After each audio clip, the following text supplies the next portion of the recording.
Oi, gente, boa noite. Essa reunião é com participantes extramuros, com o doutor Matheus, doutora Luciana, que são nossos parceiros da UFMG. A doutora Luciana é professora associada, Departamento de Medicina, e o Matheus é médico e pesquisador também do serviço de gastro lá da UFMG, e o Matheus apresentou recentemente a tese de mestrado. Eu fiz parte da banca examinadora e o trabalho dele foi muito legal. Eu convidei para ele apresentar para a gente ao final esses dados, que eles não são só interessantes para a gente aqui, mas são interessantes para toda a pesquisa que a Sociedade Brasileira de Hepatologia faz nos inquéritos. Então, obrigado, Luciana, obrigado, Matheus. Vamos começar lá, Luiz? Vamos. Bom, boa noite, meu nome é Luiz Otávio, eu sou R4 de Gastroenterologia da IPM. Vou apresentar o caso de hoje, que é um caso do nosso ambulatório.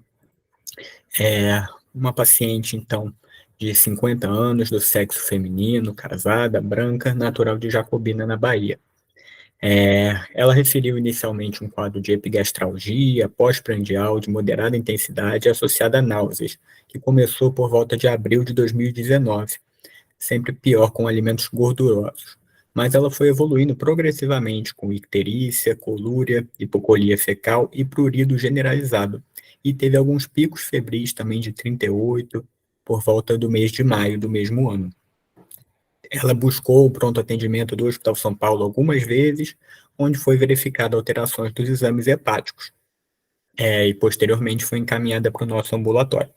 Ela negou diarreia, perda ponderal, aumento de volume abdominal, edema de membros inferiores, sangramentos, alterações do estado mental ou qualquer outro tipo de sintoma.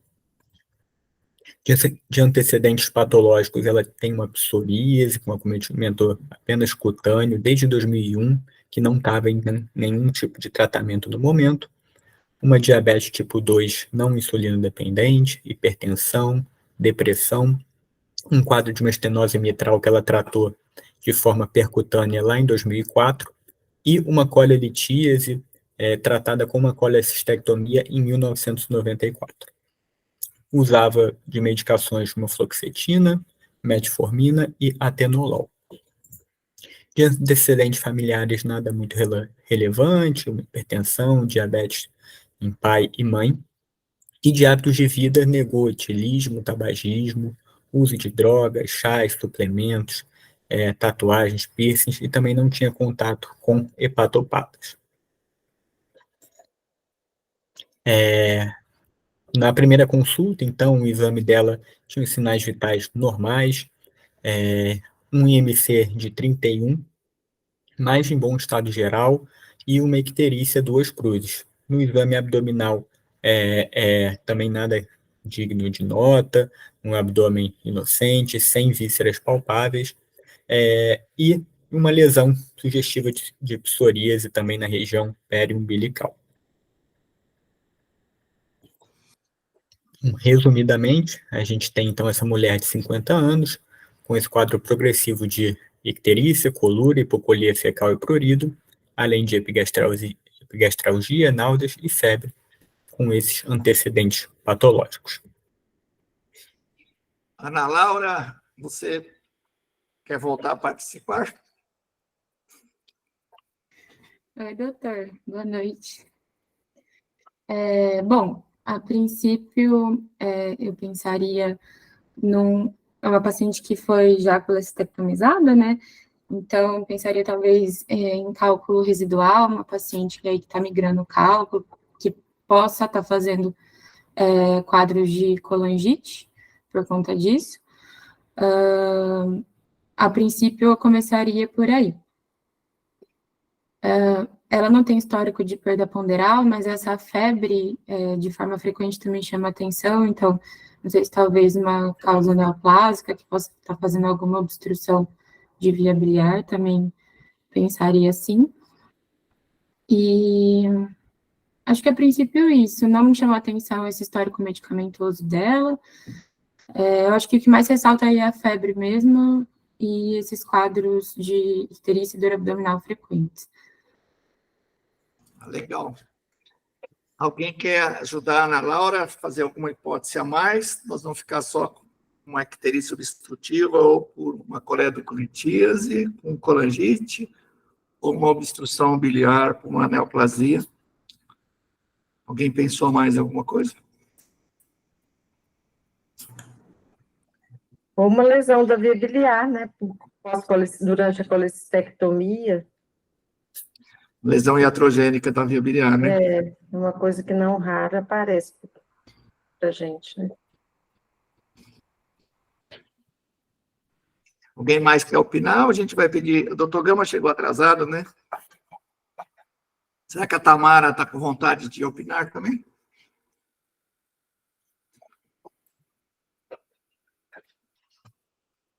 Tamara? Ela não está te ouvindo. Então, vamos pedir para a doutora Lúcia complementar. Não, eu acho que o raciocínio da Ana Laura está muito correto, né?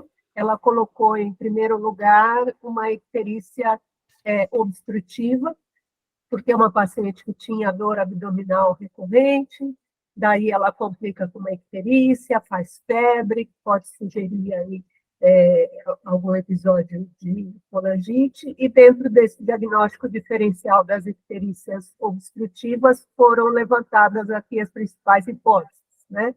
Dela ter cálculo residual, aquela síndrome pós-colecistectomia, dela ter eventualmente um cálculo residual, dela ter uma lesão iatrogênica aí pós-operatória da via biliar, né? Sempre fica aquela história também de disfunção de esfíncter de Oddi, que a gente nunca consegue definir muito bem, isso também faz parte do quadro da síndrome pós-colecistectomia, ou uma obstrução da via biliar aí neoplásica. Acho que foram bem colocadas as hipóteses.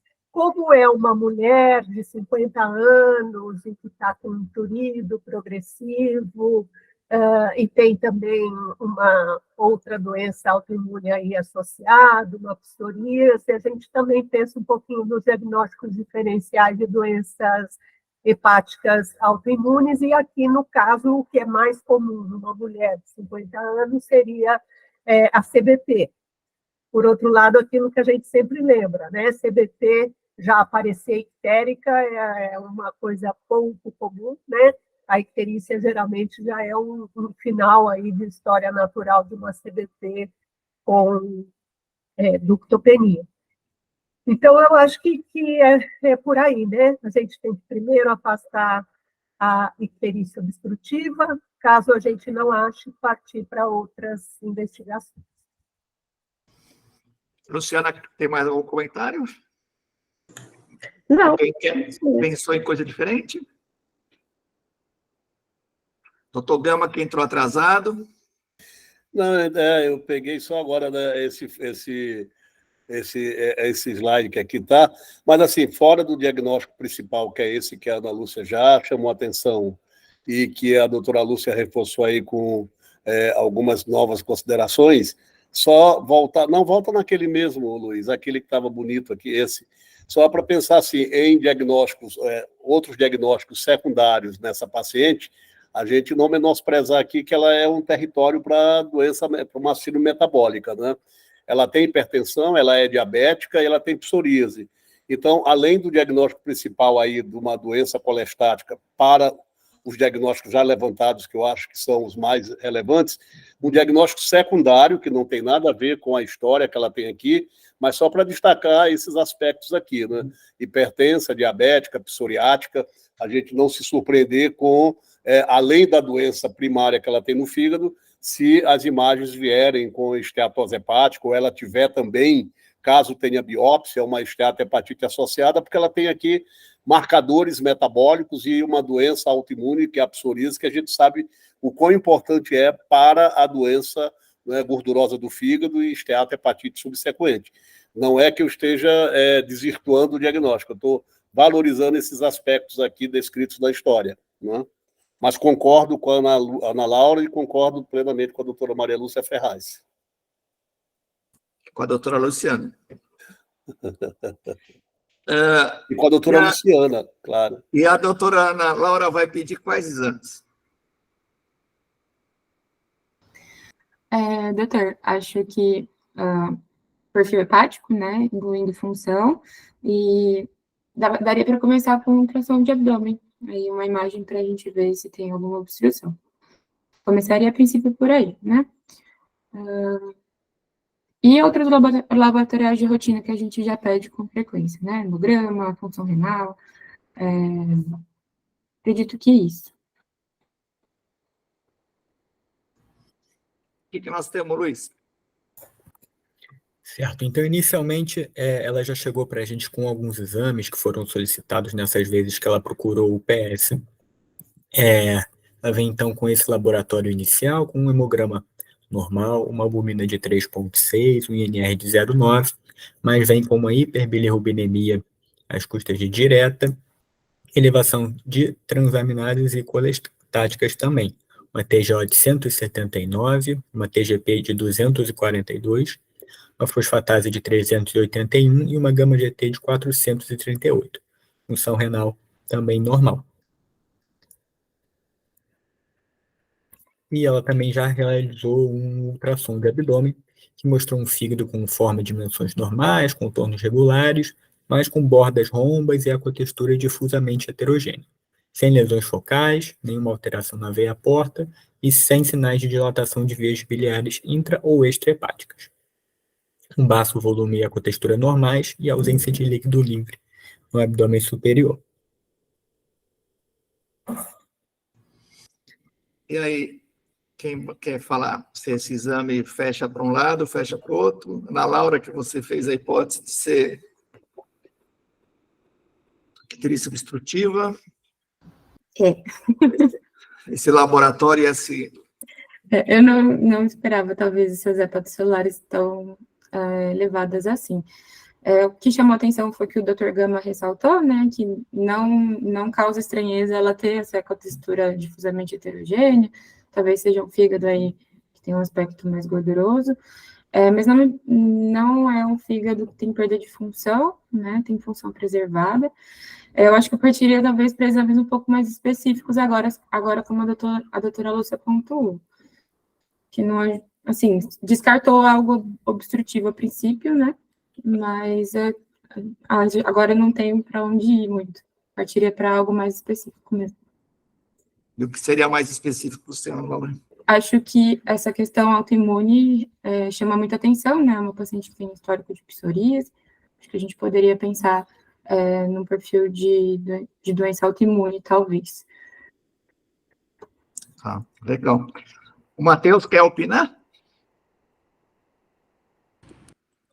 O Antônio, eu concordo com o pessoal também. Eu acho que inicialmente o mais comum obstrutivo já foi avaliado, né? Ficou menos provável por esse exame algum tipo de lesão obstrutiva. Eu também concordo com a Ana. Eu acho que tem que partir para esse perfil mais autoimune que fala para. Alguém pediria uma colangiografia por ressonância por causa desse elevação mais importante das enzimas canaliculares, ou a gente partiria para o laboratório ainda de autoanticorpos? Acho que os dois ao mesmo tempo, né? Simultaneamente, né?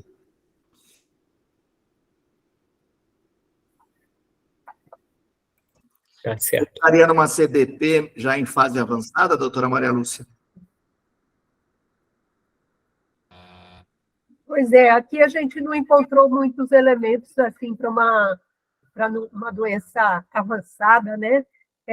Para ela já ter ductopenia, estar ictérica por causa disso, a gente não encontrou elemento de hepatopatia avançada, nem do ponto de vista bioquímico, nem no hemograma e nem tampouco na imagem, né?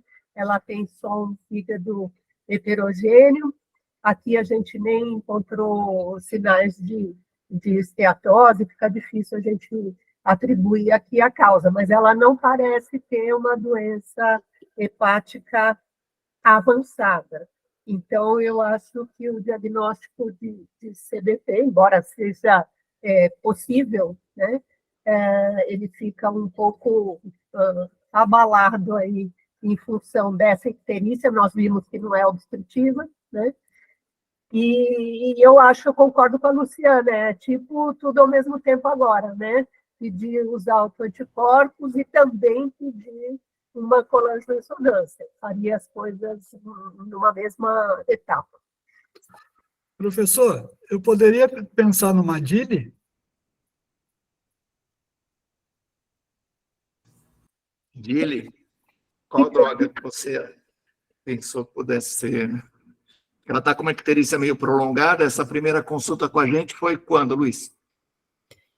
Nesse momento, ela ainda não tinha passado com a gente, né? A primeira consulta dela com a gente foi em 30/10/2019. Quer dizer, então, uma história de 6 meses, no exame físico ela estava ictérica. Teria alguma... Eu não prestei muita atenção nos medicamentos que ela estava tomando. É nada de muito relevante. Por essas aí, né? Eu acho que fica pouco provável, não são drogas sabidamente colestáticas, né? Mas DILI sempre é um diagnóstico legal da gente pensar.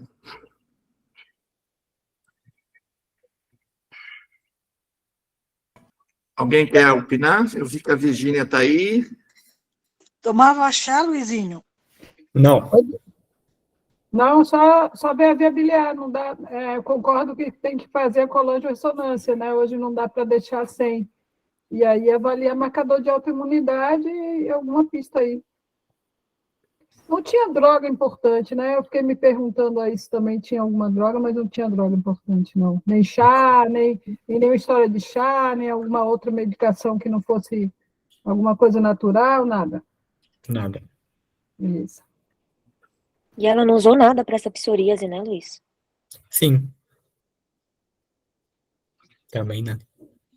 Só para provocar um pouquinho aí aquele perfil hepático, com uma LT mais de 5 vezes o limite superior do normal, pensando em doença hepática autoimune, ainda não se falou em sobreposição, né?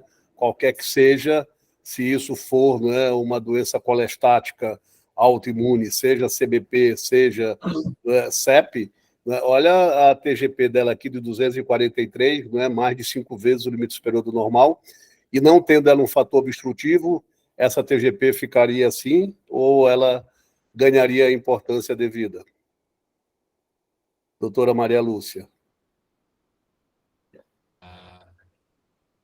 Eu acho que a gente, quando tem um quadro obstrutivo, a gente sempre tem elevações importantes das aminotransferases, né?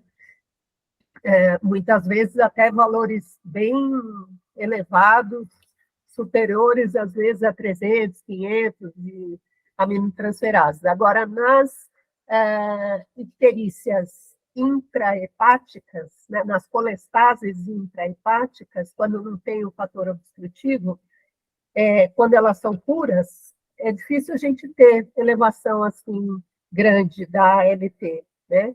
Então, acho que sempre se impõe aí, eventualmente, se for um quadro de uma doença hepática autoimune, eventualmente poder ser uma sobreposição. Também não devemos esquecer que ela tem a tal da doença gordurosa pairando aí, né? Embora a gente não tinha visto nada na imagem, um pouco de elevação de ALT ela também poderia ter por conta disso, associado com o quadro de uma colestase aí de natureza autoimune. Então, acho que a gente fica aí de olho para uma eventual sobreposição, ou com uma hepatite autoimune, ou eventualmente com uma doença gordurosa aí, com mais atividade, tipo um NET. Quem foi que falou que o traço era ruim para quem tem colestase na semana passada, quando ficamos discutindo lá na casinha? Quem foi, professora Lúcia? Falou que o traço era um exame ruim para colestase? Não, foi na elastografia, lembra? Que era aquele caso que a gente queria fazer o fibroscan, Mas aí tinha muita colestase, e aí ia hiperestimar os resultados de fibroscan, né? Mas no ultrassom, especificamente, eu não lembro assim, de ter algum prejuízo na análise, né? Mas acho que aquele caso lá que você está se referindo, acho que era na elastografia, não era no fibroscan. Luciana, quer comentar? Não, nada a acrescentar, não. Não? Essa sobreposição caiu bem para você ou não? Acho que assim, a história de febre com dor, né? Que chama atenção para o paciente estar tendo episódios de colangite, então, realmente, a gente tem que olhar a via biliar.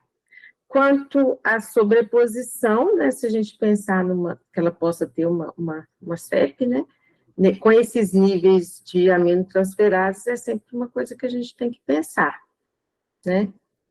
Talvez, né, até se confirmasse o diagnóstico de CEP, talvez avaliar também os níveis de gama-globulina, de IgG, e os autoanticorpos, né? Mas isso acho que é mais para frente, né? Acho que passos a serem dados antes disso, né? Tá bom. Então, vamos em frente, Luiz? Vamos.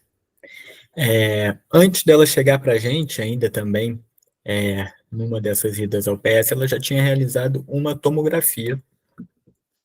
A tomografia identificou uma dilatação de via biliar intrahepática, sem sinais de dilatação do hepatocolédoco, com uma retração capsular perto do segmento 4A.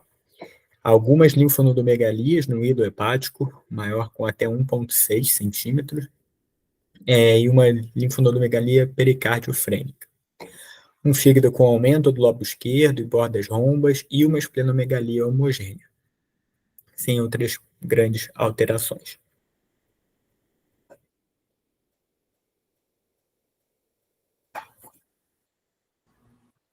Posso prosseguir? Ana Laura?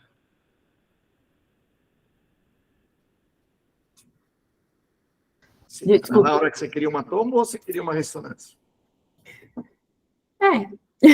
Acho que a coluna de ressonância ia ajudar mais.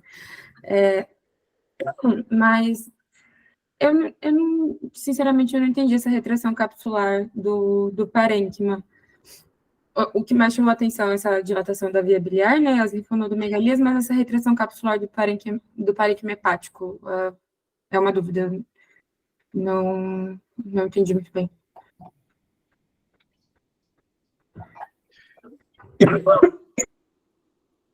E ela tem também uma assimetria de crescimento de lobo, não sei se por causa dessa retração na direita, né? No 4A. Ele fala, assim, ele chama um pouco mais de atenção, né, esse fígado do que o ultrassom, e fala também de uma esplenomegalia que a gente não tinha visto no ultrassom. Ele fala um pouco mais de um fígado do que eu pensaria, talvez, com aspecto de cronicidade, né? Não fala da veia porta e fala que o baço está aumentado. Além de ter um complicador aqui, que são a linfonodomegalia no hilo hepático, poderia ser só parte do quadro inflamatório hepático, mas também tem linfonodomegalia pericardiofrênica. Vocês querem, alguém quer comentar se a gente muda o diagnóstico? Prefere esperar uma ressonância com colangiografia? O tamanho dos linfonodos, fala? Ele descreve o maior como 1,6, mas não deu exatamente o número e o tamanho dos outros. Uhum. E é porque eu não estou vendo a projeção, estou só ouvindo. Sim. Tinha dilatação de vias biliares? Tem, ele coloca como dilatação de via biliar intrahepática, só isso, não descreve melhor. Então isso também está diferente do ultrassom, né? Sim. E sem dilatação do hepatocolédrico, parecendo ser uma dilatação de via biliar intrahepática.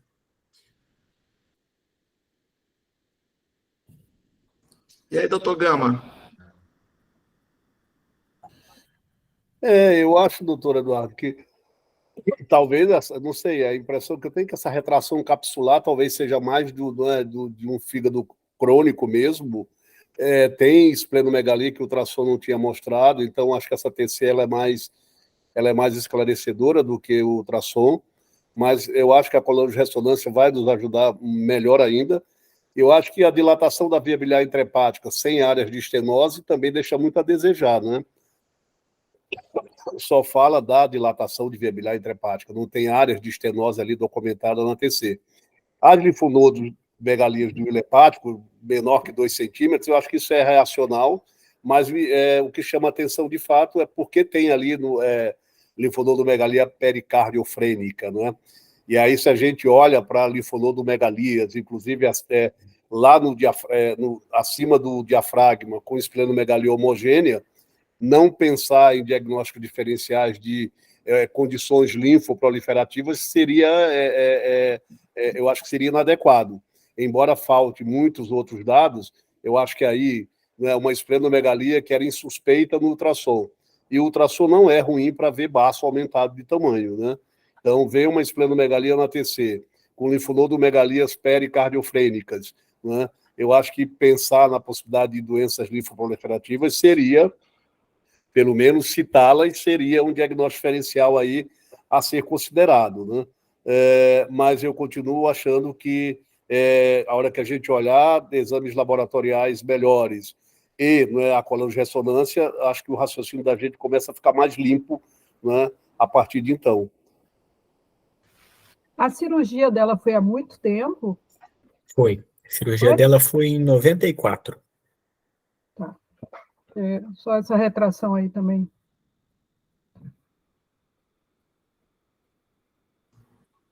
Alguém quer dar uma opinião nessa toma ou vamos em frente? Stefan. Estamos loucos pelos autoanticorpos e pela coluna de ressonância. Eu acho que aqui a gente teve alguns elementos aqui, né? Eu acho que a hepatopatia pode ser um pouco mais avançada do que a gente estava imaginando, né? Então, o fígado com aumento relativo do lado esquerdo, bordo rombo, esplenomegalia homogênea, já está direcionando a gente para talvez uma hepatopatia um pouco mais avançada do que a gente pensou a princípio. Segunda coisa, dilatação de via biliar intrahepática, acho que poderia até ser esperado numa paciente colecistectomizada, às vezes você tem algum grau de dilatação de via biliar intrahepática sem um significado patológico maior. Retração de cápsula é geralmente uma coisa que pode levantar alguma suspeita que embaixo daquilo você tem alguma lesão expansiva, mas aqui não apareceu nenhuma evidência disso, né? Tem só a retração capsular aqui naquele ponto. E a linfonodomegalia, concordo com o Gama, a primeira hipótese é que seja um quadro reacional, né? Mas sem deixar de ficar preocupado com, eventualmente, uma doença linfoproliferativa. Mas está me parecendo mais um quadro mais reacional mesmo, né? É uma paciente que está tendo episódios de febre, tem aí um processo inflamatório ativo, né? E, então, acho que seria a primeira hipótese um quadro mais reacional. E o que nós fizemos, Luiz? Certo. Então, a primeira consulta dela com a gente finalmente foi em outubro de 2019. Ela tinha essa queixa muito importante de prurido, então a gente prescreveu para ela a colestiramina, 4 gramas de 12 em 12 horas, e solicitamos os exames laboratoriais e a colangiorressonância. Bom, então ela repetiu os exames laboratoriais. Nesse momento ela já tinha apresentado até uma redução das transaminases, mantinha uma FA e gama-GT de 345 e 317. Uma IgM normal, uma IgG um pouco elevada, 1729. Um FAN negativo, antimitocôndria negativo. Por essas linfonodogalias, suspeita de alguma doença neoplásica, a gente pediu alguns marcadores neoplásicos, ela veio com o CA19-9 um pouco aumentado, 94, para uma referência de 34, os outros normais, e sorologias para vírus todas negativas, a não ser por uma hepatite A IgG reagente.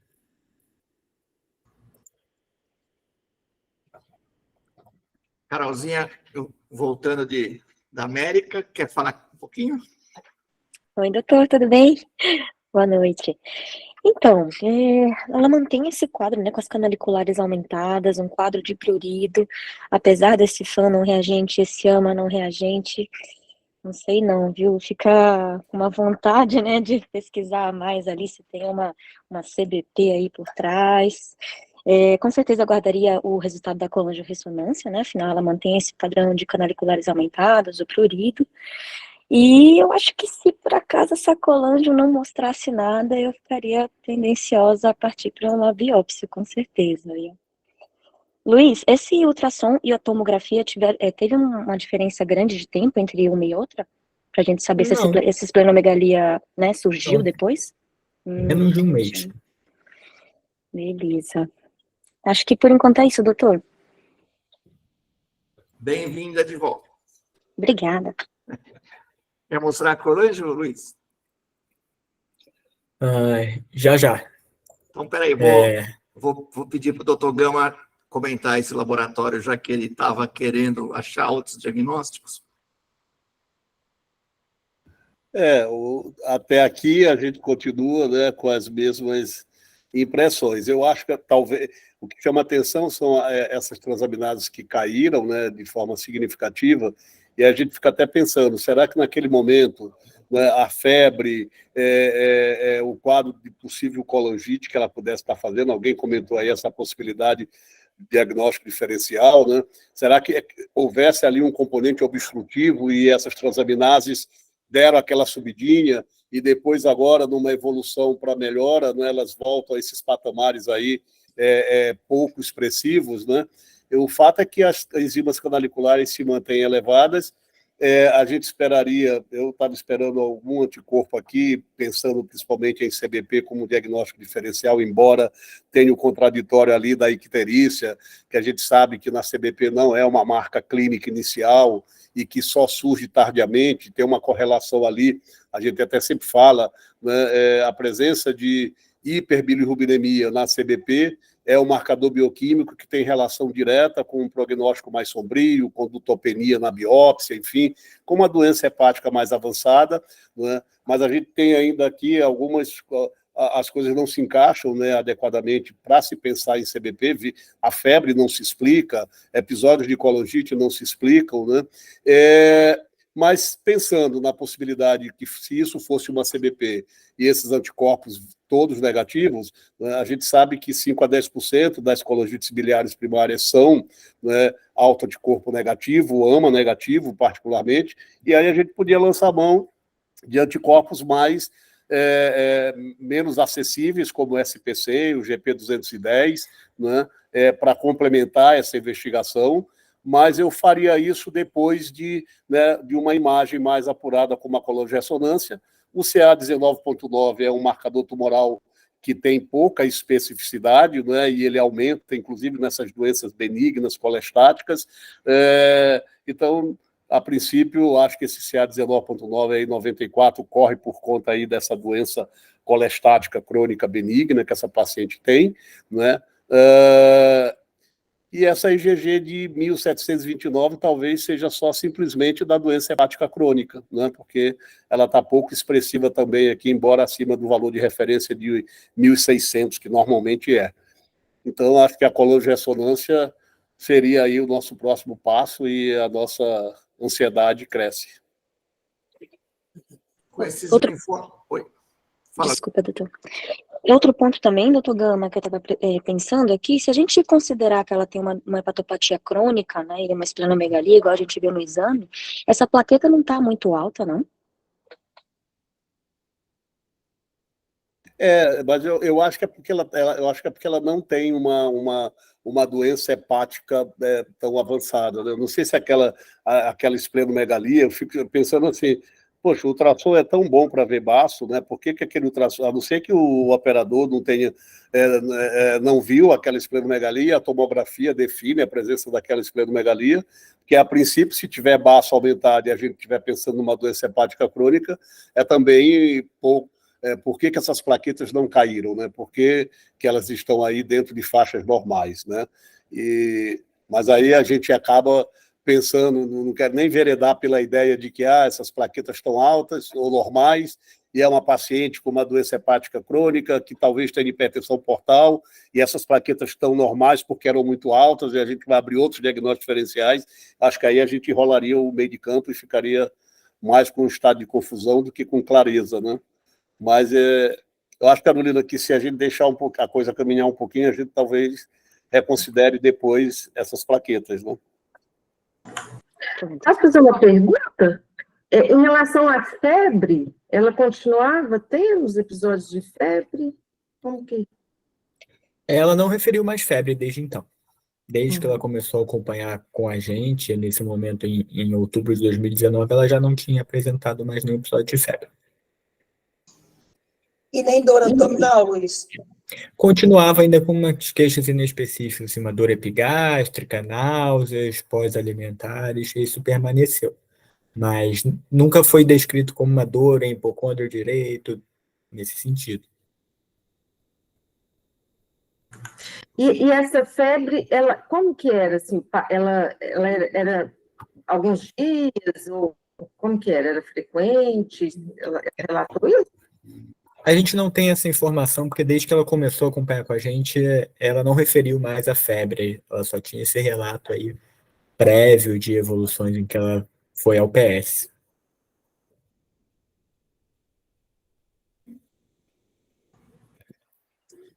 Doutora Maria Lúcia, isso pode ser um Klatskin?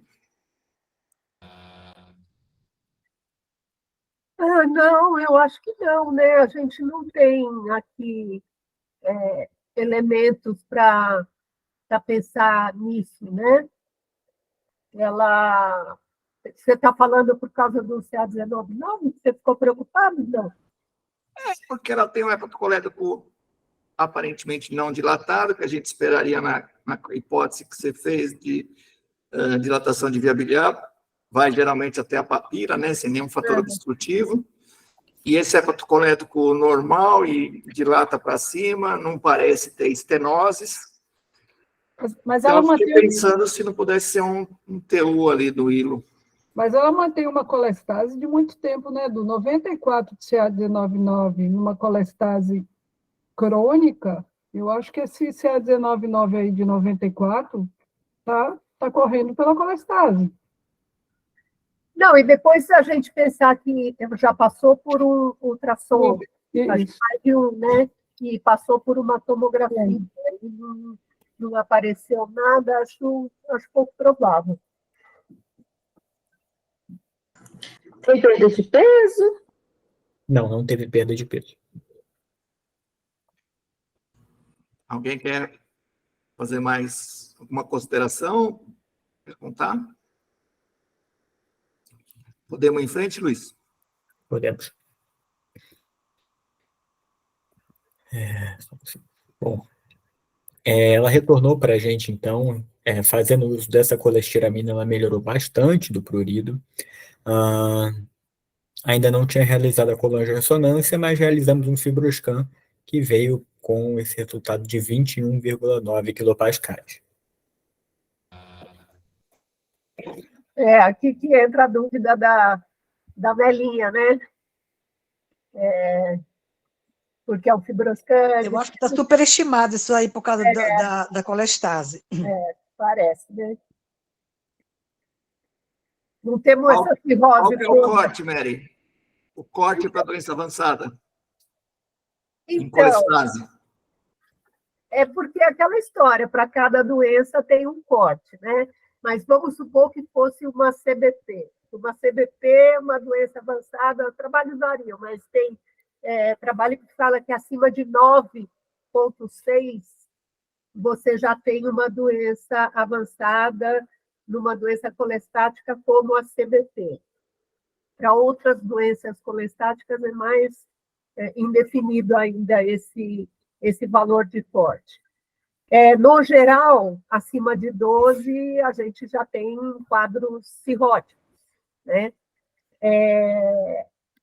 Então, um FibroScan de 21, e qualquer que fosse a doença, se não tivesse nenhum fator de confusão, seria uma paciente cirrótica e, eventualmente, já com hipertensão portal, né? Por causa desse corte de 20 que sugere hipertensão portal. Agora, quando tem um fator de confusão, como a colestase crônica que ela tem, aí fica difícil avaliar, né? Então, eu acho que não dá para a gente tirar grandes conclusões desse FibroScan. Matheus, a gente esqueceu de você, de perguntar coisas para você. Você está concordando? Eu concordo com tudo, sim. O que chama a atenção também, que eu estava pensando, é o caráter flutuante, né, dos exames. Mostra que ele teve aquele momento com transaminases mais altas, com bilirrubina bem elevada, e agora ele está evoluindo com a flutuação. Aí o que chama a atenção, eu estava querendo bastante ver essa coluna de ressonância. Acho que ia ajudar bastante aí nessa evolução.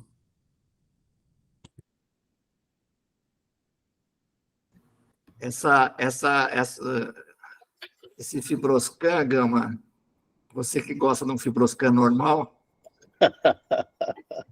Eu só queria destacar aqui que nas diretrizes de 2023, acho que é da SLD, de colangite craniosa primária, o ponto de corte para a doença hepática avançada é 14,4, se eu não me engano, 14,7, né, por aí, e que eles já consideram um F4, né? Mas eu acho que a doutora Lúcia quando ela fala que esse FibroScan de 21,9, né, está superestimado, e a Melinha já tinha dito lá anteriormente, eu acho que tem muita colestase aí, e também se a gente pensar nos diagnósticos diferenciais, né, CBP, né, e CEP, por exemplo, né? No caso da CEP, a elastografia, o FibroScan, ele ainda é mais problemático, né? Porque se você imaginar uma via biliar, né, cheia de estenose, enfim, e além da colestase, você tem aí uma variabilidade muito grande, né, do exame. Acho que a Melinha poderia falar para a gente melhor, mas do que eu tenho lido recentemente, eles reforçam muito isso, né? Mas no paciente com CBP, que a doutora Lúcia já falou, um ponto de corte de 9, alguma coisa já é doença avançada, na CEP seria um pouco maior, 14, alguma coisa, né? Não sei se o Matheus tem esse número aí bem definido, mas é mais ou menos por aí. Concorda, Matheus? O FibroScan, a partir de 10,5, já se considera uma doença avançada, F4. Independe da etiologia, entendeu? Posso fazer um comentário? Claro. Deve. Então, na verdade, Gama, o valor da elastografia para o CBP, por incrível que pareça, é até mais alto do que para o CEP, para cirrose hepática. Que é 16,9, né? Exatamente. O valor é mais alto do CBP para cirrose, e para CEP é 14 alguma coisa. E realmente, a colestase, ela superestima o valor, então a gente não deve valorizar exatamente, sem dúvida está aumentado, mas talvez não seja tudo isso, né? É difícil a gente tirar o que é verdade aí. Agora, o que me chama atenção nesse caso, o Matheus já comentou também, o Gama também, mas assim, não só o padrão flutuante das enzimas, mas agora ela tem um perfil de AST-LT para doença gordurosa, né? Agora ela tem uma STL de 70, uma ST de agora não me lembro, de 40 e uma LT de 70, né? Acho que alguma coisa assim. É o contrário. Então, uma ST de 72 e uma LT de 85. Então, agora ela começa a ter o perfil para doença gordurosa. E bilirrubinas normalizaram, né? Então, tem 6 meses de uma dosagem para outra, mas parece que passou um evento aí realmente agudo. Eu não sei até que ponto que esse evento agudo não foi embora, né, ou migrou, seja lá, um cálculo, alguma coisa assim, e agora a gente tem esse padrão. Colestático permanece, obviamente, não tenho dúvida, não tem a ver com a doença gordurosa metabólica, mas o perfil de AST/ALT dela agora até acompanha a doença metabólica. E ela tem fatores de risco para isso, né? Então, não tem, Luiz, o CAP dela, desse exame? Não tem, doutora, só anotaram esse valor. Tá bom. E só Seria interessante ter. só fazendo um esclarecimento aí, esse 9,6 da CBP é fibrose avançada. Então, paciente com F3 ou mais. Sim. O limite de corte para cirrose é esse que vocês comentaram. 16,9. Isso, exatamente, para cirrose. É fibrose avançada. Perfeito. Agora, Ana, você não esperaria nada de alterado de ultrassom, um pouco de esteatose, porque assim, ela tem um ultrassom que em nenhum momento citou, né? Nem a tomografia também. Aí, assim, ela também não tem outras alterações para uma doença crônica mais avançada, né? A gente falou das plaquetas no começo, em nenhum momento tem algum aspecto de hipertensão portal. Então, acho que a gente quer muito que ele mostre a colangio-ressonância. Sem dúvida. Agora, o ultrassom é a história, né? Ele nem a dilatação, que é o padrão ouro aí para a gente ver, ele não viu, né? Imagina a alteração de ecogenicidade. O que ele chamou de ecotextura heterogênea? Né? Eu fico na dúvida do que significa isso, às vezes, com a descrição, sabe, Vi? Mas não seria surpresa se ela tivesse. Por isso que eu pedi o CAP, né? Mas vamos ver a ressonância. Só uma pergunta para o Matheus, o nosso convidado. Quando você fala, Matheus, que olhou a flutuação ali das enzimas e estava esperando a colangio-ressonância, você fez essa colocação e pensando na colangio-ressonância, você está pensando que isto possa se correlacionar a uma possível malignidade ou a CEP, por exemplo? Eu falei isso pensando assim, numa situação prévia de algo que aconteceu, possivelmente uma colangite, pela história que nós temos, né? E um evento que passou, mas que continua algo alterado. Parece que ainda tem algo acontecendo nesse fígado após o evento agudizado. Então, eu estava pensando mais numa CEP, que falaria mais a favor dessas agudizações com colangite, mas obstrução com malignidade, eu acho que também fica um diagnóstico diferencial. Porque essa história de flutuação das enzimas é algo que você espera mais num padrão de colestase de CEP do que, por exemplo, de CBP, né? Em algum momento você pode ter enzimas canaliculares normais na história natural da CEP, depois elas podem flutuar, né? Isso é uma história que é muito descrita, né? Pelos autores que estudam aí colangite esclerosante primária, né?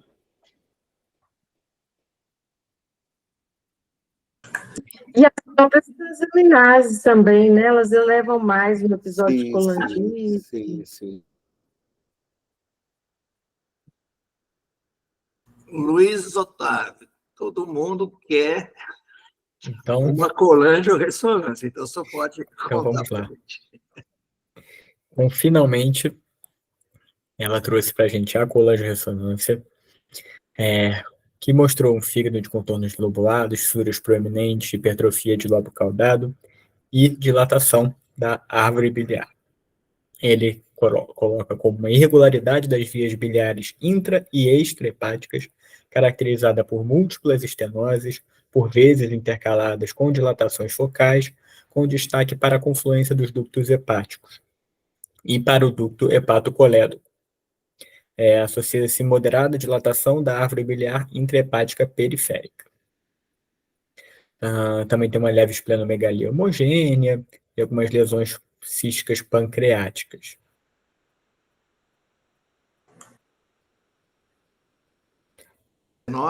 Então, são estimados em 1 centímetro nos ductos hepáticos e no hepatocolédoco, pelo menos 1,6 no terço médio. Eu vendo, né, não sei se você projetou imagem, tem uma estenose dominante na confluência? Não entendi isso bem. Ele não descreve dessa forma, ele coloca destaque para a confluência dos ductos hepáticos, essa estenose com 1 centímetro de extensão, e outra estenose no hepatocolédoco com 1,6 centímetro. Então, tem duas principais. Deve ser estenose dominante, né? Porque tem mais de 1,5, né? Milímetros, né? No ducto principal, né? Então, deve ser estenose dominante. Né? Aí a elastografia perde ainda mais, né? Mais o valor, E nesse caso, que tem uma estenose dominante, a gente consegue relevar mais aquele CA19-9 alterado? Carol, da última vez que eu vi a importância do CA19.9 na CEP, ele é muito discutida a importância dele, por exemplo, no rastreio do colangiocarcinoma na CEP, né? E eles consideram que um cutoff ali de 129 ou mais, né, para você valorizar o CA19.9 como sendo um marcador de importância para essa população, né? Então, eu acho que 94 de CA19.9 está dentro desse contexto aqui, dessa doença colestática crônica, né? Eu acho que não. Mas é importante, se tem estenose dominante, tem que ver isso é benigno ou isso é maligno, né? E aí avançar com investigação mais específica lá na frente é necessário, né? E aí volta a história que o Du chutou para a Lúcia aí do Klatskin, se a gente pensar no colangiocarcinoma intrahepático, né, quando fala de CA19-9, né, Gamel, acho que é 100, né? Acima de 100, uma correlação maior. Sim, sim. Então, de todo jeito, agora é benigno ou maligno? Exatamente. Carol, como é que é aquela história da estenose relevante e da estenose dominante que você andou estudando? Como é que era essa história? Isso mesmo, porque na verdade tinha uma diferença, né? Você tinha estenose dominante ou estenose de alto grau, dependendo do exame. Era acho que se eu não me engano, era colangio-ressonância e o outro exame era colangiografia. E aí tinha essa chatice de ser específico de um exame, outro ser específico de outro exame.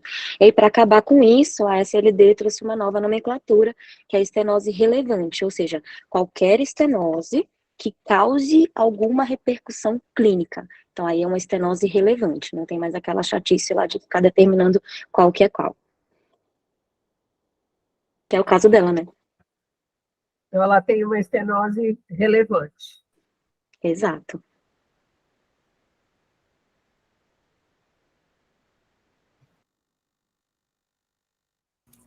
E o que a gente fez, Luiz?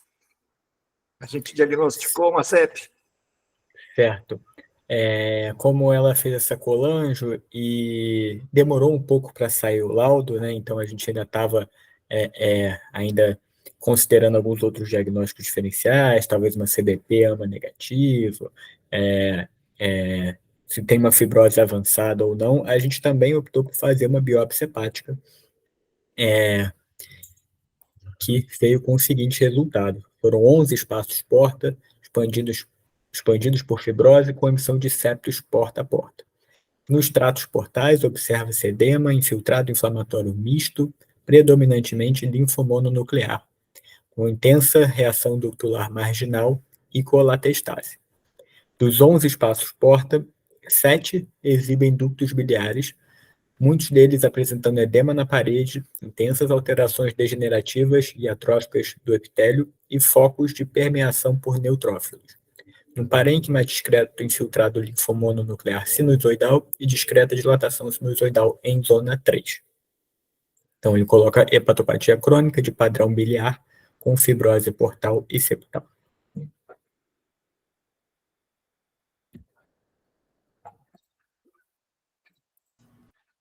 E aí, doutor Gama, ajudou ou atrapalhou?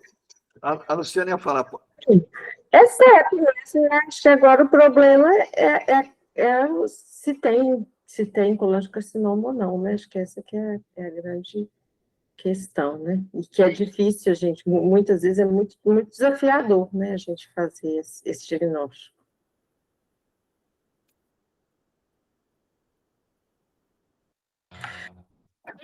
Aquele FISH teste? Oi? Vocês têm aquele teste, FISH, né? FISH teste? FISH? Não. Não. Não. Nem a gente. Eu acho que essa biópsia, ela não atrapalhou. Eu acho que deu aí um diagnóstico de uma doença biliar, né? Então, tem esses septos fibrosos largos, porta a porta, afasta que ela já esteja numa fase cirrótica, porque aqui não tem elementos, né, para a gente achar que já tem uma hepatopatia muito avançada. Não tem hepatite de interface, então aquela coisa que nós comentamos no início, né, da LT elevada, poder ser eventualmente uma síndrome de sobreposição, aqui não tem elemento para a gente achar que tem hepatite autoimune associada.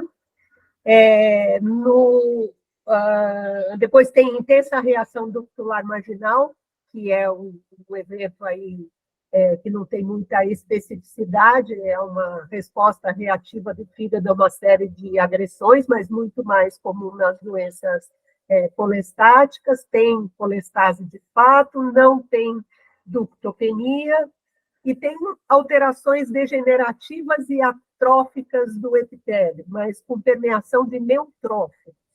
Então, isso não é a característica da CBP, né? Que é aquela colangite linfocítica não supurativa, não tem esse infiltrado de neutrófilos. Então, aqui, eu acho que é consequência mesmo desses processos recorrentes aí de infecção da via biliar que ela eventualmente estava tendo, né? Então, eu acho que não tivemos a sorte de achar a lesão típica da CEP, né? Que seria aquela fibrose concêntrica, periductal, em casca de cebola, não tem, mas isso é fortuito mesmo, e não é homogêneo, a gente pode ou não encontrar, mas acho que afastamos coisas importantes aqui. Afastamos NASH, que foi uma coisa levantada, afastamos hepatite autoimune, que foi outra coisa que foi levantada, né? E afastamos o CBP.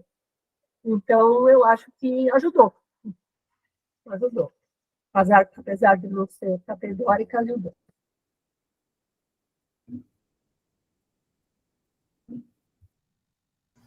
E a dilatação sinusoidal em zona 3 fica batido?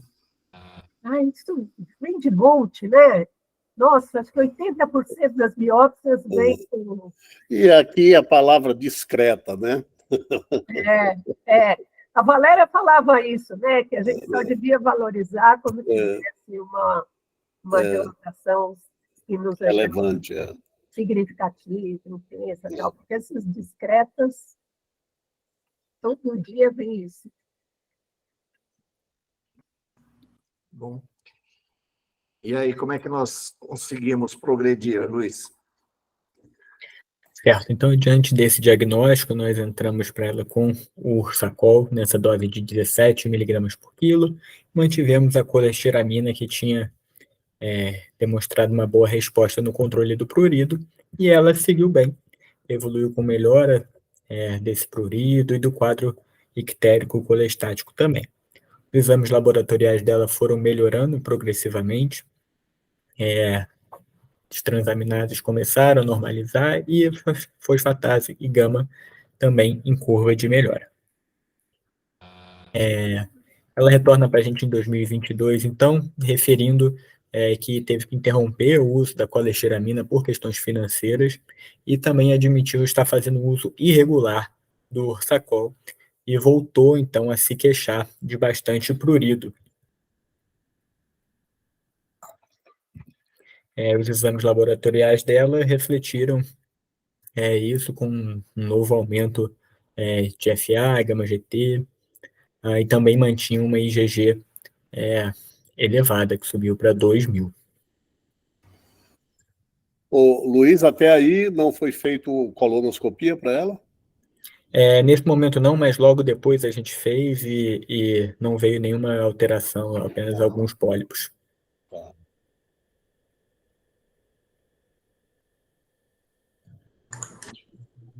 E eu queria só uma coisa. Desculpa. Não, perguntar uma coisa para o Matheus. Matheus, essa dúvida da sua chefe, de se tem um colangiocarcinoma associado ou não, qual que é o caminho, qual que é a melhor forma da gente ficar mais tranquilo aí em relação a isso? Uma coisa que eu acho que me tranquiliza um pouco foi esse exame de junho de 2020, né, que mostra essa melhora, que não é o esperado, né, essa flutuação, no caso da malignidade, é progressivo. Então... 2022, não? 20 ou 22? É quando começou... Qual, o exame laboratorial?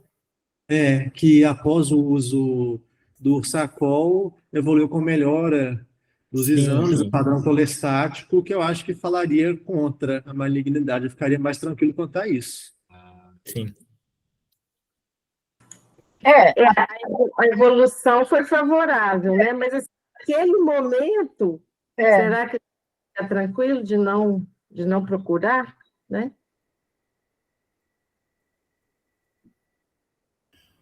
Porque talvez não seja a melhor forma, né, Luciana? Deixar andar e ver o que acontece. Se for tudo bem, não era, se piorar, era, né?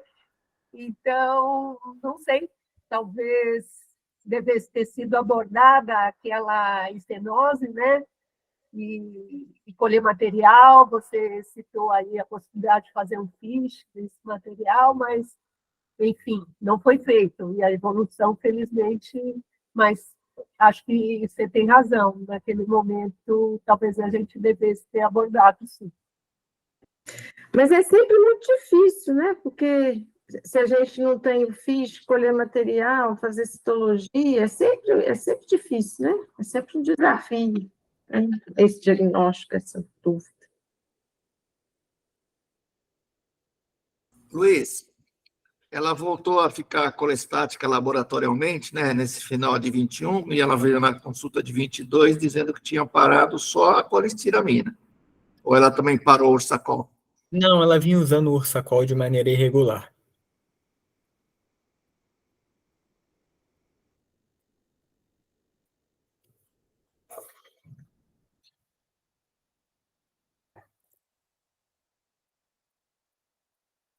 Posso prosseguir? Temos mais novidades? Temos. Bom, nesse contexto, como ela não conseguia mais comprar colestiramina, nós optamos pelo bezafibrato para o controle do prurido. E ela voltou para a gente finalmente, recentemente, agora, em 30/10, completamente assintomática, respondeu super bem ao bezafibrato, já tinha voltado a usar o Ursacol, teve algumas intercorrências não relacionadas por essa estenose mitral, teve que fazer uma troca valvar, mas no final ficou bem. Veio para a gente com essa endoscopia, com 4 varizes de médio calibre, gastropatia hipertensiva portal leve. Então, a gente entrou com um beta-bloqueador apropriado para ela, com propranolol. Ajustamos a dose de Ursacol, porque ela tinha até ganhado um pouco de peso também. E ela também fez a colonoscopia, que, como eu falei, não veio com nenhum sinal de doença inflamatória. E nos exames laboratoriais, ela veio melhorando progressivamente, novamente, após voltar a usar o Ursacol de forma regular e desse aumento de dose, ela veio caindo progressivamente as transaminases, só que recentemente teve esse leve aumento de fosfatase, né, mas a gama-GT realmente vem caindo bastante, agora veio 85, e as transaminases já completamente normais. Interessante também notar que a plaqueta dela vem progressivamente caindo, era 327 mil lá em 2019, e hoje ela já vem com 166 mil plaquetas. Ela tem densitometria óssea? Tem sim, doutor. Se eu não me engano, Deixa eu verificar aqui.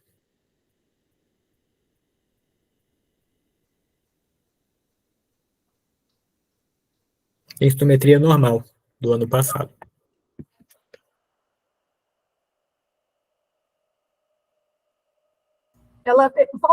Volta o outro anterior, Luiz. Ela tem duas coisas interessantes para a gente comentar aqui, né, nessa evolução. Primeiro que ela realizou essa troca de válvula mitral, complicações cardiológicas e tudo, então a gente passou meio batido e nem valorizou a dilatação sinusoidal dela lá na biópsia, mas eventualmente tinha alguma repercussão de cardiopatia lá naquela dilatação sinusoidal que ela apresentou. E a outra coisa é essa hipertensão portal, né? Então, a gente sabe que na CBP, a hipertensão portal ela é precoce, e ela pode até aparecer antes da cirrotização, mas eu não sei se na CEP tem esse mesmo comportamento. Eu acho que aqui é porque a doença está andando mesmo, né? A plaqueta dela caiu, apareceram essas varizes de esôfago que a gente não esperava encontrar. Então, não sei, Gama, você que estuda tantos fenótipos da CEP, a gente tem hipertensão portal precoce na CEP também? Não, só na CEP. Eu acho que essa hipertensão portal eu acho que é progressão da doença, né? E a gente vê, inclusive, cronologicamente olhando, como o Luiz falou, as plaquetas que eram normais vêm declinando, né? Vêm caindo ainda dentro de faixa normal, mas o perfil agora é de uma plaqueta que desce, né? Eu acho que isso é progressão da doença, independente da melhora transitória que ela teve da bioquímica com o uso do Sacol, né? Na própria história natural da CEP, a gente reconhece isso, né? Que há uma melhora bioquímica, mas não necessariamente, ou na maioria dos casos, não há melhora histológica e a progressão da doença segue na sua história natural, né? Então, acho que sim, é progressão da doença, diferente da hipertensão portal, que pode ser não cirrótica no paciente com CBP, como a senhora já falou. E uma coisa que me preocupou ali, eu fico na dúvida, volta ali, Luiz, ela tem 4 cordões varicosos de médio calibre, está usando varfarina, né? É melhor para ela manter esse propanolol, né? Ou ligar essas varizes, né? Já que ela é uma candidata à anticoagulação pela vida toda, né? Exatamente. Então, me preocupou muito olhar isso aqui, né? Nós solicitamos a ligadura também, mas ela vai precisar internar para fazer o procedimento com segurança, ela está aguardando essa logística, mas a gente solicitou também. Uma dúvida aí dessa evolução, ela não tinha feito endoscopia anterior, que ela tinha até aquele fibroscan com nível alto e tudo mais, que era meio questionado se estava supervalorizado, mas tinha um CAP alto. Ela não fez endoscopia antes para saber desde quando ela já tem essas varizes esôfago? Não, ela nunca tinha feito endoscopia. Deve ter feito um pouquinho antes, né? Chamar a atenção, né? Assim, o Matheus, que estuda muito CEP, né? A tese dele foi a respeito, inclusive, né? Pode comentar um pouquinho para a gente, assim, nas diretrizes mais recentes de prurido, né, na CEP, eles reforçam que a colestiramina, diferente da CBP, né, a colestiramina na CEP não tem muito resultado em termos de boa resposta à queixa de prurido. E essa paciente respondeu muito bem, né, a colestiramina, só não deu continuidade por questões financeiras, e depois ela passa a usar o bezafibrato, que é hoje considerada a melhor droga para tratar prurido da CEP. E ela fica maravilhosamente bem, né? Então, qual é a conduta de vocês, Matheus, diante de um paciente com CEP prurido? Qual é a escalazinha de tratamento que vocês estabelecem? Já passam direto para o bezafibrato ou fazem colestiramina ainda, enfim, sertralina ou não? Como é que é? Para essa pergunta, eu vou pedir ajuda para a Luciana, que está mais na linha de frente. Eu estou há um tempo afastado do ambulatório também, estou aprendendo como é que eles estão atualmente, que eu estou fazendo residência de clínica médica. Assim, se o paciente não estiver ictérico, aí a gente prefere o bezafibrato mesmo, até por uma questão de custo, né? Nosso ambulatório é de SUS, né? Então a colestiramina, ela realmente está bem cara, né? Os pacientes praticamente a gente não tem gente usando colestiramina. Agora, no paciente ictérico, a gente tem um pouco de receio de usar o fibrato. E aí tem, né, alguns pacientes, a gente tem mais paciente com CBP, com prurido, né? E tem alguns pacientes que usam sertralina, naltrexone muito pouco e rifampicina ninguém. Então, assim, é sertralina, basicamente é sertralina ou bezafibrato que a gente tem usado. Com receio de usar o fibrato nos pacientes com bilirrubina mais alta. A Gabriela levantou a mão? Levantei, doutor. Boa noite. Uma questão que eu fiquei assim na dúvida, essa paciente ela nunca sangrou, né? Então, assim, não seria seguro deixar ela só com a profilaxia primária mesmo com o propranolol? E não fazer ligadura? Mesmo ela em uso de varfarina? Não, foi isso que o Luiz falou, né? Eu discuti com ele semana passada e a gente pediu internação para a gente começar a ligar essas varizes. Para ela, por causa dessa anticoagulação, a gente vai precisar fazer internado, né? Para fazer a troca dos anticoagulantes e fazer com segurança a ligadura. Mas a opção nossa foi essa mesmo. Não, mas assim, não seria seguro deixar ela só com o propranolol, no caso, não precisar, por exemplo, realizar a ligadura ou... É muito difícil. Porque seria uma profilaxia primária, né? Assim, aí fica aquela situação, né? A gente fica com medo por ela já estar anticoagulando, né? Acho que essa anticoagulação faz a gente entrar numa profilaxia primária mais precoce. Uhum. Bom, gente, eu acho que a gente ficou com esse diagnóstico, a gente vai ter que ficar com essas estenoses um pouco pensando nelas. Não sei se a gente repetiu uma colangio para ver se houve progressão, se mudou esse padrão. Não. Eu acho que ficou com esse diagnóstico de CEP, e eu convidei o Matheus para contar para a gente como são as CEPs do Brasil. O trabalho de mestrado dele foi analisar os dados do inquérito nacional. Foi tese de mestrado dele. Eu até pedi para ele, não sei se ele vai concordar, de falar um pouquinho do que ele fez enquanto aluno, que eu achei muito legal. A gente não costuma mais ver alunos fazendo iniciação científica, pesquisa clínica. No nosso departamento, na disciplina de gastro, quem gostava disso era o professor Durval, né? O professor Durval teve alguns alunos que fizeram primeiro o mestrado e o doutorado, depois terminaram a graduação e fizeram residência. Então, eu queria que ele contasse um pouco do que ele fez e depois o que o inquérito nacional encontrou, e depois as pessoas poderiam perguntar para ele as coisas que ele viu, como é que foram. Eu gostei de tudo que ele fez na tese. Ótimo. Obrigado, viu, Antônio, pelo convite, pela ajuda também aí na última semana, que foi parte da banca de mestrado. Foi super bacana a contribuição. Eu vou ser bem breve, por conta do horário mesmo. Eu vou falar um pouco para vocês da minha tese de mestrado, que foi um inquérito brasileiro de colangite esclerosante primária, as características clínicas e desfecho da população altamente miscigenada brasileira. Eu fui, então, orientado pela Cláudia Couto, do FMG, e co-orientado pela Luciana, que está aqui na reunião com a gente. Eu vou falar 3 pontos principais, resumidamente mesmo, um pouco da minha trajetória científica, que o Antônio pediu para contar um pouco com ênfase as competências e experiências além do título.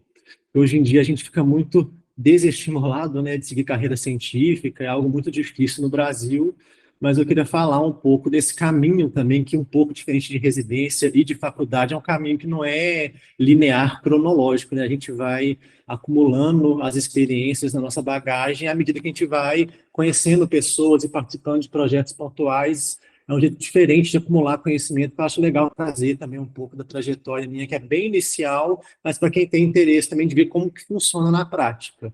Vou falar um pouco da importância de estudar a doença no Brasil e alguns achados do inquérito, mais resumidamente.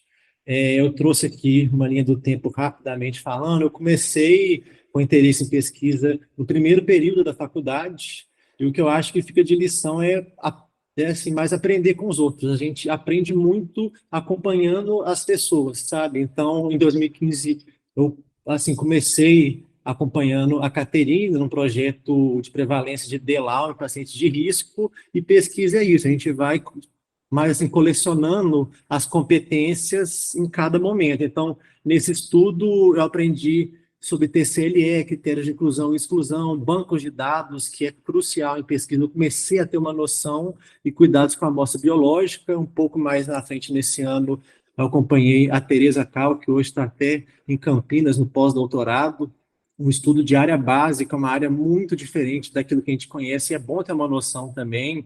Foi muito especial para mim. Eu participei de experimento de bancada de imunofenotipagem, tive contato com análise estatística, que eu acho que é um ponto crucial na pesquisa, saber fazer estatística, usar o SPSS, o Prisma, é algo que para mim foi muito diferencial, que você fica mais independente, você fica autônomo para fazer a análise do banco. Eu acho que é muito importante, para mim foi bem importante essa experiência pontual. Em 2017, com a Thaís, que é nutricionista, a gente participou no estudo de esteatose hepática em mulheres com SOP, que eu participei do processamento de amostra de sangue. Foi outra competência bem interessante, de bancada mesmo, de protocolo de congelamento e recrutamento de pacientes ambulatoriais. Em 2018, um estudo multicêntrico, que foi legal ver a particularidade do estudo multicêntrico, como que funciona, o banco de dados robusto, entender a grandiosidade do estudo que é multicêntrico, como que ele é diferente daquele unicêntrico, e também um protocolo hospitalar que é um pouco diferente. Em 2018, a gente começou o Inquérito Brasileiro de Doenças Autoimunes Colestáticas da SBH. Eu participei ajudando a Cláudia na confecção de bancos de dados multicêntrico, que foi bem interessante de aprender, e um pouco de contato com a plataforma Brasil, que é bem legal também aprender a usar para quem quer autonomia na hora de submeter o projeto, ajudar o orientador. É bem bacana também, a competência bacana de ter. Em 2019, um outro estudo multicêntrico, que aqui eu acho que o que mais foi interessante foi conhecer o RedCare, que é uma ferramenta de obtenção de dados, né, de estudo multicêntrico, que é muito especial também. Eu acho que é bem bacana conhecer, e trâmites de COEP, que é sempre bom a gente ter essa competência também. E atualmente a gente está fazendo, mais recente, um estudo com a Mísia, que é nutricionista de doutorado, que é a prevalência e estadiamento de fatores de risco metabólicos e genéticos da esteatose hepática em mulheres com câncer de mama. É um projeto que foi muito especial para mim, porque foi do zero. A gente começou, idealizou, fez a revisão da literatura, escreveu o projeto, submeteu, fez um RedCap robusto, bacana, já fizemos o recrutamento, agora está em fase de análise. Então é legal ver como que esse caminho a gente vai, mas assim, obtendo e aprendendo com os outros, na verdade, muita coisa para a gente andar com as próprias pernas. Eu estou bem no início da minha carreira, assim, mas é algo que me deixa muito feliz, assim, aprender, né, a andar com as próprias pernas. E também, lógico, escrita de artigos é um conhecimento à parte. Na pandemia, apesar de tudo horrível que aconteceu, foi assim, um período que eu consegui praticar bastante. Isso é uma competência muito importante também de ter. E além de tudo, né, além das competências técnicas, eu acho que as amizades que a gente faz, o networking, os lanches em conjunto é algo muito importante. Eu vejo na reunião de vocês que vocês têm essa proximidade um com o outro, é bem bacana de ver como que é saudável a relação também. E isso eu acho que é o que mais importa, sabe? Nos nossos trabalhos, nos ambulatórios, tudo, é estar próximo de quem está junto, que é isso que faz valer a pena o caminho. E aqui a imagem, né, da minha defesa semana passada, o doutor Antônio no fundo, a Luciana, a Cláudia, a doutora Eleonora foram parte da banca também. Vou falar então um pouco especificamente do projeto. Vou pular essa parte mais inicial, que eu não acho que é relevante, mas o que é interessante mostrar é que esse perfil clássico que a gente conhece da CEP, de homens jovens, doença inflamatória intestinal bem associada à estenose de grandes ductos, ele foi descrito inicialmente, na verdade, por estudos originários nórdicos e norte-americanos de pacientes caucasianos, que foram a população na qual descreveram inicialmente a doença. Eu trouxe aqui só um resumão das principais casuísticas, né? A gente vê que uma predominância masculina de 60%, a idade aos 40 a 50 anos, e quase 70% de doença inflamatória intestinal associada. Só que nos últimos anos a gente teve novas coortes mediterrâneas e asiáticas que mostravam que a doença não é bem assim, que tem algumas variações em relação àquela inicialmente descrita, uma menor prevalência, uma distribuição etária bimodal, uma menor frequência da doença intestinal associada e uma menor predominância masculina. Isso é interessante, que eu trouxe também aqui um compilado de coortes, né? A gente vê que na Europa mediterrânea fica próximo, na Ásia, uma leve menor predominância masculina, de 58%, a idade ao diagnóstico próxima, mas o que chama bem atenção é uma baixa frequência de doença inflamatória intestinal na Ásia, comparado àquelas inicialmente descritas, que mostra que a doença pode ter um fenótipo diferente em diversas origens étnicas e raciais. É interessante mostrar o estudo japonês aqui, que mostrou o bimodal, a distribuição bimodal aos 40 anos e aos 70 anos, que não era descrito inicialmente nas coortes caucasianas, o que mostra que existem diversos fenótipos da doença, na verdade, a depender da idade, do diagnóstico, da raça, etnia, do padrão de doença intestinal, de estenose, de doenças associadas, que mostra que a doença, na verdade, é um grande mosaico e que a gente não sabe como que é essa doença no Brasil. Foi a lacuna que motivou o inquérito da SPH a entender como que é essa doença no Brasil, para a gente também entender onde que estamos pisando. Os objetivos, então, vai ser descrever a característica e os desfechos e comparar com o restante do mundo. A Sociedade Brasileira de Hepato começou esse estudo em 2018, no grupo de estudos em doenças colestáticas. Foram 2 inquéritos diferentes, por meio de questionário aos principais hospitais de hepatologia do país, ao longo desses últimos 4 anos aí. É um estudo retrospectivo, a gente avaliou em modo transversal o momento em que foi diagnosticado, e depois a gente viu a evolução e os desfechos da doença. A gente excluiu pacientes com doenças associadas com sobreposição, também não foi inicialmente analisado, e outras doenças que a gente pegar um perfil puro de colangite esclerosante primária para ver como que essa doença, que já é diversa, como que seria ela pura na nossa população. 25 hospitais brasileiros, principalmente aqui do Sudeste, como descrito aqui, São Paulo, uma grande contribuição, BH, Rio de Janeiro, a Bahia também trouxe bastante paciente, e no final, 428 pacientes. Eu trouxe aqui já a atualização desse ano do banco. Então, eu vou trazer os dados, principalmente da atualização do inquérito, com 359 pacientes, tirando a sobreposição, mas tem algumas imagens do artigo publicado em 2021, com o banco inicial, que tem menos pacientes. Eu vou mostrando qual é qual. Então, interessante mostrar o perfil clínico, então, da nossa casuística. 56% de homens, uma idade de 34 anos em mediana, 15% de pequenos ductos e 20% que não tem sintomas, mas quando tem sintomas, a maioria vai ser icterícia e prurido. Trouxe aqui somente um compilado para a gente comparar a nossa casuística com a de outras regiões do mundo. Legal mostrar que é uma leve, uma menor predominância masculina, leve menor predominância, né, 56% em comparação com os outros locais do mundo.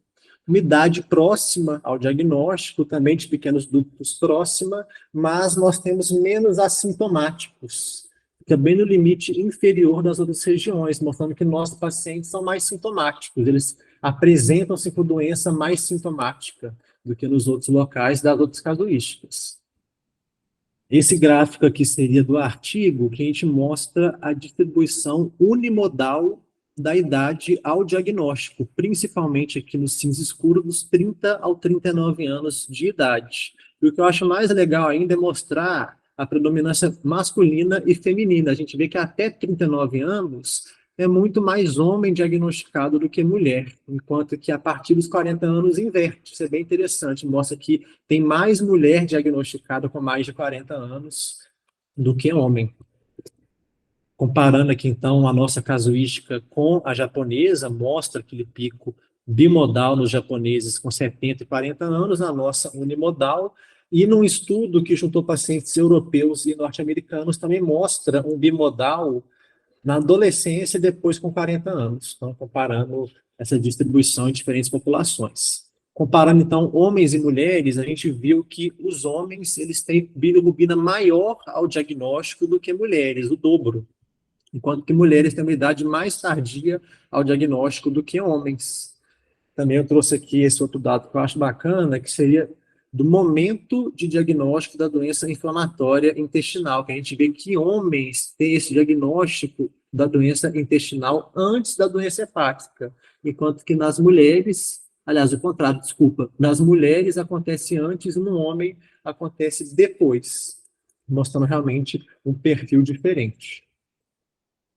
A gente pode inferir, então, que nas mulheres talvez a doença é mais quiescente do que nos homens, o que, na verdade, já foi mostrado em outros estudos, que mostra uma sobrevida livre de transplante maior nas mulheres do que nos homens, e teve esse estudo bem interessante, que ele partiu de uma coorte de doença intestinal inflamatória e viu que a maioria das mulheres vai ter a doença hepática assintomática, mostrando que, na verdade, realmente eles têm um perfil mais quiescente do que os homens.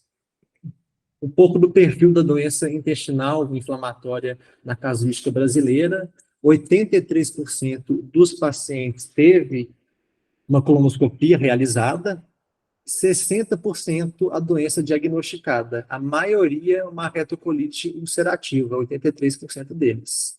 Homens, em 58% das vezes, uma idade mediana de 29 anos ao diagnóstico da doença intestinal, e a maioria dos casos veio antes da doença hepática. A gente tem antes a doença intestinal e depois a hepática. Somente aqui, novamente, para comparar a nossa casuística com o resto do mundo, a gente fica entre a casuística asiática, com 43% de prevalência, e as originárias, com quase 70%, mostrando o meio termo da nossa população. E os tratamentos e desfechos da casuística total, 85% usou Oxacol, 61% já havia doença hepática avançada, 28% transplantou, 11% de óbito, no segmento de 85 meses em mediana. Somente comparando aqui, eu acho legal também mostrar que nossa população tem mais doença hepática avançada do que as outras, bem mais, na verdade, né? Uma taxa de transplante hepático maior também e uma taxa de óbito próxima. Só que a gente pode, às vezes, inferir que isso é um viés de hospital terciário, né? Que a gente recebe pacientes ao redor do mundo, do país, né? Pacientes mais graves e mais avançados, que pode explicar, na verdade, esses achados de gravidade maior. Quando a gente vai ver os fatores relacionados com o desfecho, transplante ou óbito, a gente vê que na análise univariada não houve associação de mulheres e de tratamento com Oxacol nesse desfecho, mas na verdade se encontrou que pacientes que têm sintomas, que têm prurido, que têm perda de peso, FA mais alta, bilirrubina mais alta e doença hepática avançada têm um pior prognóstico desse desfecho, transplante ou óbito. E na análise multivariada o que ficou foi prurido, bilirrubina total mais alta e doença hepática avançada, obviamente. As conclusões, então, que a gente trouxe, pacientes brasileiros multiétnicos, quando comparados, têm uma predominância masculina levemente menor e uma menor frequência de doença inflamatória intestinal daquela originalmente descrita. As mulheres talvez tenham a doença mais leve, por ter uma idade mais tardia ao diagnóstico e menor nível de bilirrubinas. Mas não houve diferença de sobrevida quando a gente avaliou realmente na regressão de Cox. E o prognóstico parece que é pior nos brasileiros, possivelmente por atraso diagnóstico ou viés de centro terciário. Isso, trouxe mais rápido para a gente não passar muito do tempo, mas era mais para mostrar como é que é essa doença no país e esse fruto, né, do inquérito, que foi uma colaboração de diversos médicos e pesquisadores no país. Acho legal trazer um pouco dos achados para vocês.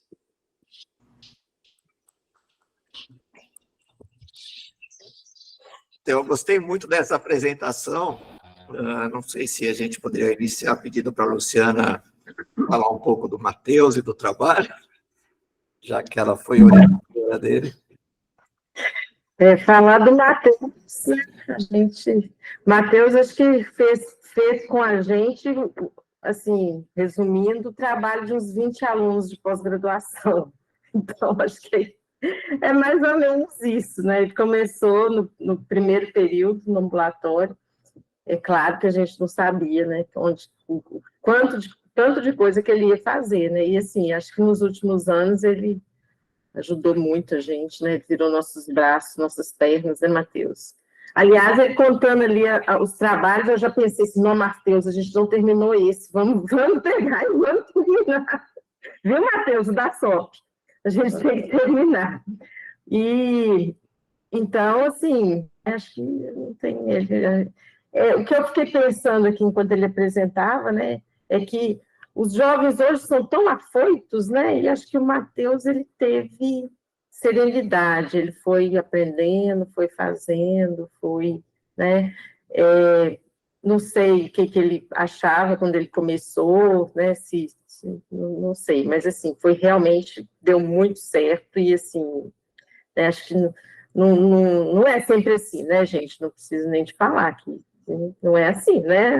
Os alunos de iniciação científica, eles fazem um projeto e vão embora, né? Muitos não publicam, é exceção, mas felizmente a gente teve esse presente.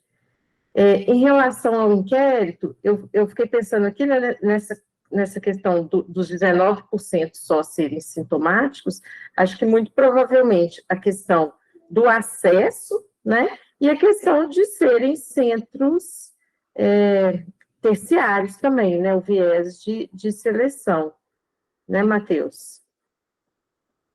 Eu acho que isso é muito, assim, muito provavelmente se deve a isso, né? E acho que, assim, também muito bom que tenha expandido a casuística, né? Acho que dobrou praticamente, né, entre a primeira publicação e o N atual, né? Parabéns para todo mundo que participou, né? Parabéns para o Matheus, parabéns para a Cláudia, que não pôde estar aqui. É isso. Legal. A gente sabe que uma das coisas que o Matheus comentou aí foram os fenótipos, né? E o Dr. Gama é o rei dos fenótipos na CEP. Mas o Dr. Gama aprendeu uma palavra nova hoje, mosaico. Quer falar, quer comentar o que você achou do trabalho, Gama? Achei, primeiro que o Matheus fala como pesquisador, né? Ele tem a postura do pesquisador. E eu achei muito interessante o trabalho de uma doença que ainda é muito...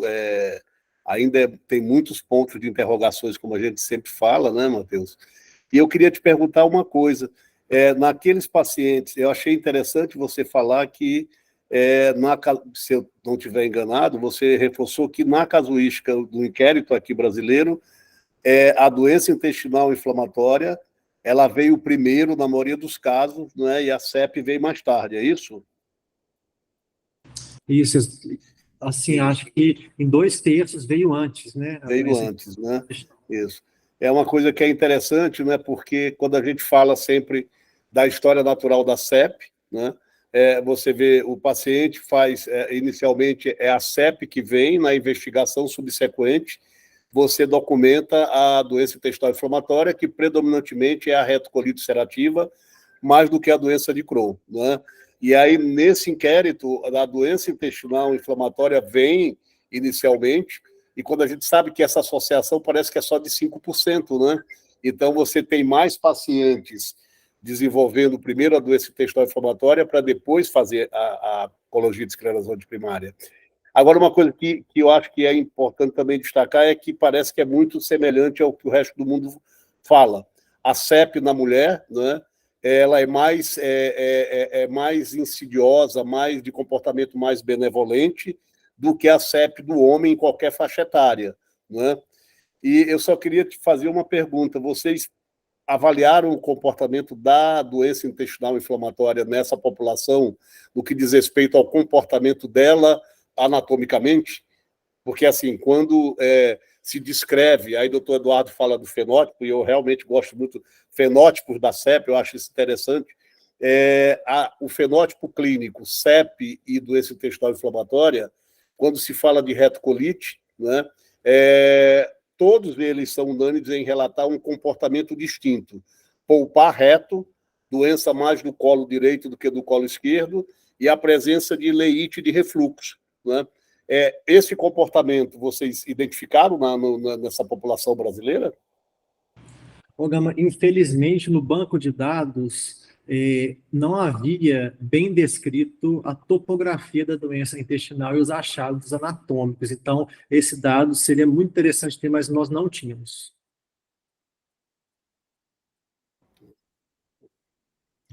Mas muito trabalho perfeito.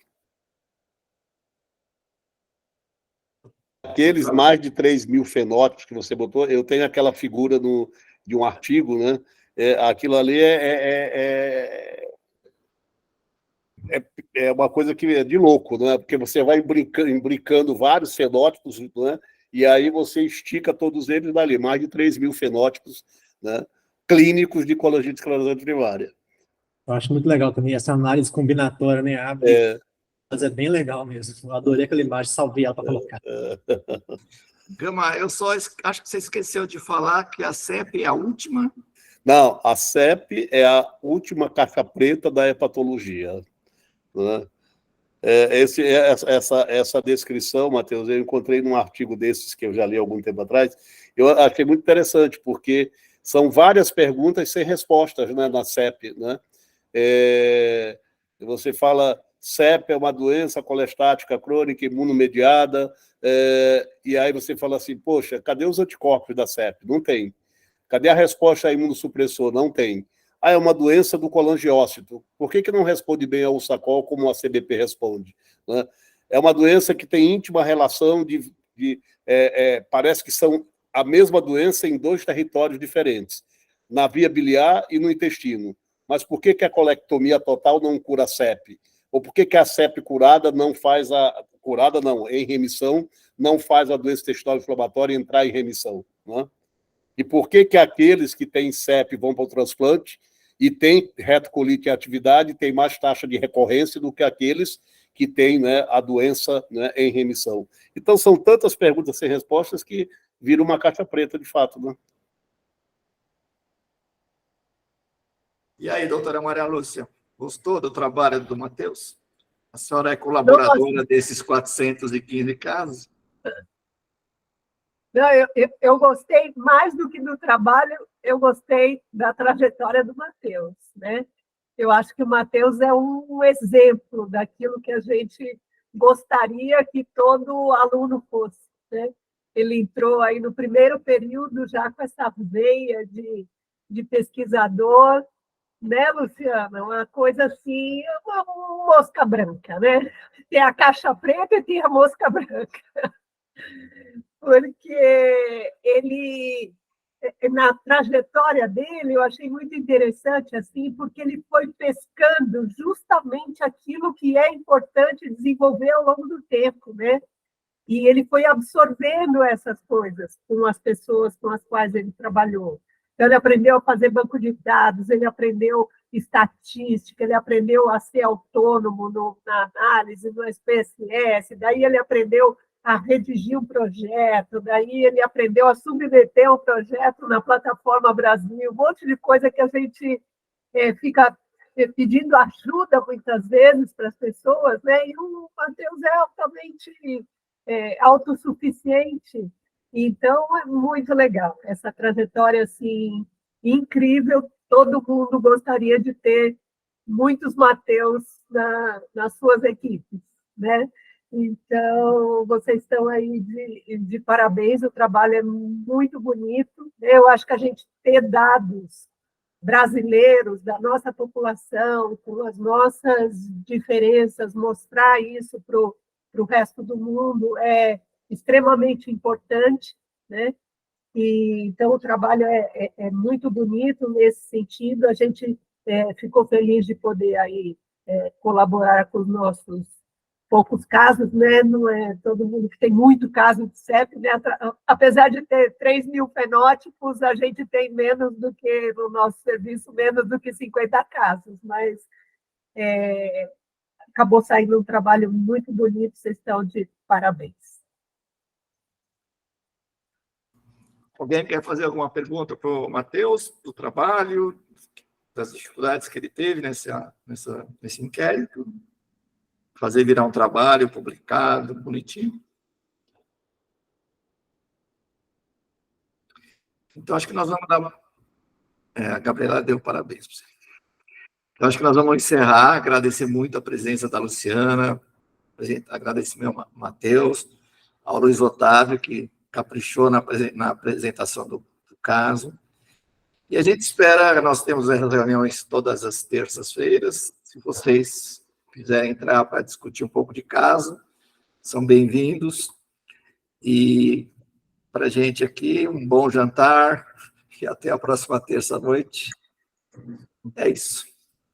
Muito obrigada. A reunião é aberta? É. A reunião é aberta. Sempre o mesmo link, toda terça às 7. E Ok, semana muito que vem obrigada. é um caso Foi um prazer. legal que o Gama está preparando. Terça-feira próxima. Obrigada. Tá bom? O Luiz Sheida está com a mão erguida aí? O Luiz Eduardo Sheida. Oi, Luiz. Não, foi sem querer, eu só estava aplaudindo. Apertei a mão errada. Boa noite a todos, foi excelente. Parabéns, Matheus. Parabéns, Du. Parabéns, Matheus. Parabéns, professora Luciana. Parabéns, Matheus. Parabéns, doutora Luciana. Parabéns. Foi belíssimo. Agradecer a Eunice, que sempre cuida da nossa base informática. E para vocês, que eu tinha até falado para o Matheus, a gente tem todas essas aulas gravadas no YouTube com o nome de Hepatologia Unifesp. São discussão de casos e a gente sempre convida alguém para discutir, alguém que trabalhe na área. Então, a gente tem bastante coisa de doença autoimune, a gente tem de doenças virais. Então, sejam bem-vindos. Obrigado. Boa noite. Prazer conhecer todo mundo. Parabéns ao Luiz também. O Luiz é 10, só que ele não gosta de aparecer nas reuniões, né? Tchau, Luiz. Um abraço. Obrigado, Luiz. Boa noite.